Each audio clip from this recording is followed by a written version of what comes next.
So I'm up here in near Westfield on the CSX line, waiting for a train, and I find this on the tracks. What is that from? Is that from the train, or did a vehicle get hit here? It almost looks like a vehicle was hit. Dang. 'Cause there is stuff splashed all over the place here. I don't know what that is.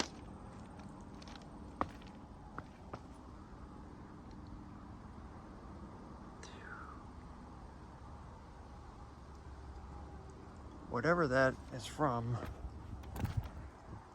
that is heavy duty. My God. Now I'm all greasy.